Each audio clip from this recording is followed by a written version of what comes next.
सौभाग्य है कि गुरु जी हमारे घर आए हैं, क्योंकि उनका आना कभी निरर्थक नहीं होता। वो तो दोनों हाथों से यूं ब्लेसिंग्स लुटाते हैं, हम बहुत जल्दी रियलाइज करते हैं अरे हमारी झोली बहुत छोटी है, इनके हाथ बहुत बड़े हैं। और आप सबका भी बहुत बहुत शुक्राना कि आप आए और इस सत्संग का हिस्सा हुए। मेरे सत्संग तो आप बहुत बार सुन चुके होंगे, फिर भी मैं आपको एक छोटा सा सुनाऊंगा। मैंने गुरु जी के यहाँ जाना शुरू किया था, उसके कोई 2-3 महीने बाद मैंने प्लान किया था कि मैं कैलाश मानसरोवर की यात्रा पर जाऊंगा। मैंने पढ़ रखा था कि वहां पर जो भी जाता है ना, शिव जी के दर्शन जरूर होते हैं। हाँ, हो सकता है आप उन्हें नहीं पहचानो, पर दर्शन जरूर होते हैं। प्लस क्या तो वहां की सीनरी है, nothing to beat it. Kailash Mansarovar आप में से कई जानते होंगे, कम्स अंडर तिब्बत, चाइना के अंदर आता है।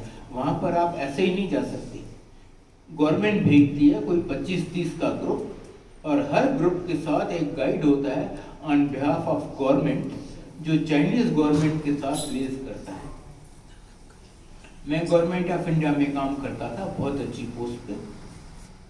मैंने भी अपनी ऑफिशियल पोजीशन यूज करके अरेंज किया कि हाँ, एक ऐसे ग्रुप के साथ मैं जाऊंगा as a guide on behalf of government. मैंने सोचा शिव जी के दर्शन हो जाएंगे, प्लस ऐसी ब्यूटीफुल सीनरी, और क्या चाहिए।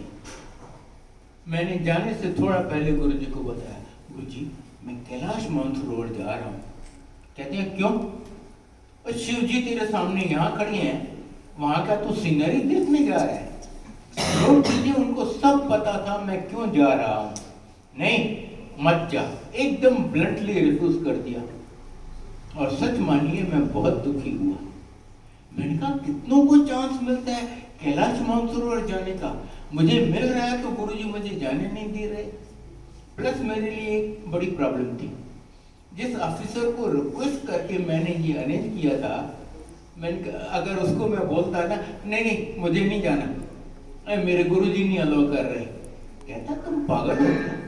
लोगों को चांस नहीं मिलता कैलाश मानसरोवर जाने का, तरसते हैं जाने को। तुम्हें चांस मिल रहा है तो पता नहीं कौन से बाबे के चक्कर में पड़ के कह रहा है कि नहीं नहीं वो मुझे अलाउ नहीं कर रहे, मैं नहीं जाऊंगा। पर गुरुजी कभी आपको फंसने नहीं देते। ये बहुत रिगोरस ट्रिप होता है। जाने से पहले आपका अच्छा खासा मेडिकल एग्जाम होता है। मैं उसमें फेल हो गया, मेरा TMT टेस्ट पॉजिटिव आया। डॉक्टर कहता है ऐसे तो मैं तुम्हें जाने नहीं दूंगा, तुम्हें जाना है तो कल आके स्ट्रेस थैलेम टेस्ट करवा लो, अगर वो ठीक आए तो चले जाना, नहीं तो आई एम सॉरी। मैंने कहा थैंक यू, मैं तो इस मौके की तलाश में था, मैं नहीं गया। और उस साल रास्ते में ऐसे जबरदस्त लैंडस्लाइड्स आए जो ना कभी उससे पहले आए थे ना उसके बाद अभी तक आए हैं। कोई 30 के लोगों के 2 बैचेस, लगभग 60 लोग ऐसे दब गए। इस बात को अभी 22 साल हो गए हैं, उनके लाश 20 साल, उनके लाश अभी तक दबे हुए हैं, किसी का क्रियाक्रम भी नहीं हो सका। वो कबीर बेदी की वाइफ प्रतिमा बेदी जिसमें मर गई थी। और जब ये हुआ, गुरुजी मुझे कहते हैं देखा मैंने तुम्हें बचा लिया। यूं तो वो न्यू लाइफ देते हैं, मुझे तो उन्होंने पता नहीं कितनी बार न्यू लाइफ दी है। आज मेरा हॉरोस्कोप किसी अच्छे पंडित को दिखाएंगे ना, वो आप पे गर्म हो जाएगा। वैसे मुकल कर रही है, ये आदमी तो पता नहीं कितने साल पहले मर चुका है। मेरे बड़े बेटे को ऐसा कैंसर हुआ था, हमें दुनिया की हर जगह से जवाब मिल गया था।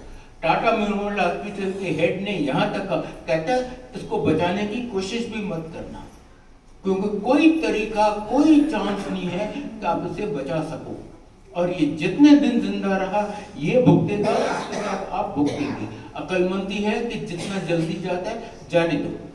समझ सकते हैं 24 साल के बेटे के लिए ये सुन के हमारा क्या हाल हुआ होगा। तब गुरुजी ने हम पर असीम कृपा करके हमें अपनी शरण में बुला लिया। तब मैं पहली बार उनके पास गया था और उन दिनों आप गुरुजी के यहाँ ऐसे ही नहीं जा सकते थे, उनसे परमिशन लेके।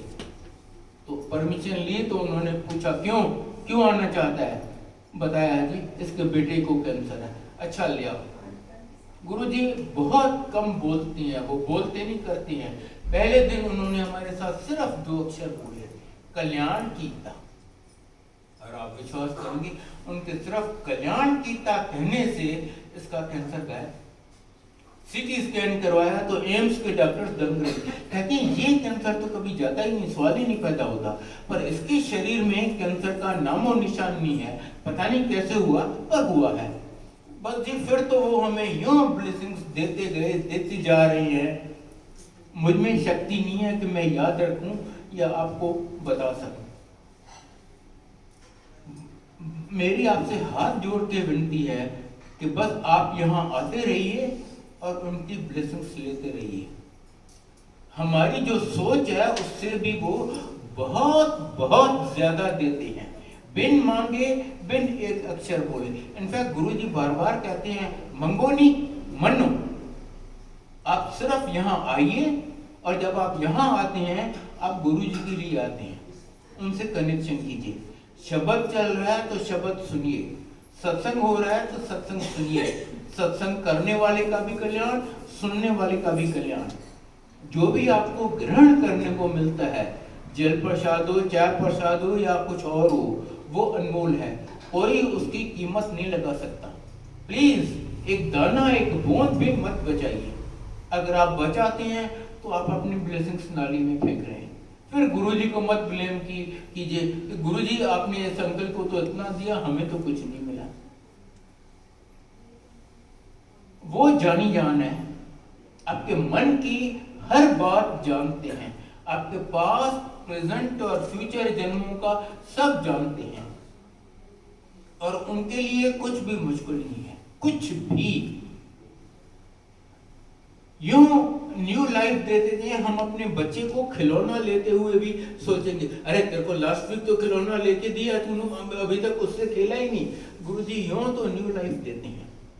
बड़ी से बड़ी बीमारी और कुछ नहीं है तेरे को, वहम ना कर, अब ठीक हो गए। आपको जो चाहिए, नौकरी चाहिए, मकान चाहिए, प्रमोशन चाहिए, पासपोर्ट चाहिए, सब मिलता है और बिन मांगे मिलता है। बस एक कंडीशन है, वो आपके लिए अच्छा होना चाहिए। गुरुजी वो नहीं देते जो आपको चाहिए, वो देते हैं जो आपके लिए और आपकी पूरी फैमिली के लिए बेस्ट है। कहते हैं सबसे पहले मैं आपको लाइफ दूंगा, लाइफ ही नहीं है तो और कोई चीज लेके क्या कर लोगे। उसके बाद हेल्थ दूंगा। अगर लाइफ है पर आप आईसीयू में पड़े हो, रोज 1.5-2 लाख का खर्चा हो रहा है, क्या फायदा ऐसी लाइफ का। पहले लाइफ, फिर हेल्थ, फिर आपको और जो चीज चाहिए, नौकरी चाहिए, मकान चाहिए, प्रमोशन चाहिए, पासपोर्ट चाहिए, बेटी की शादी करवानी है, मिलता सब है। टाइमिंग और प्रायोरिटी इन पे छोड़ दीजिए।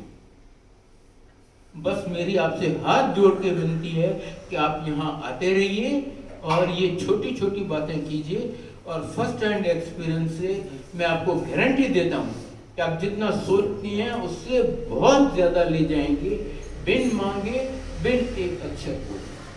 मे Guru ji bless each and every one of you. जय गुरु जी।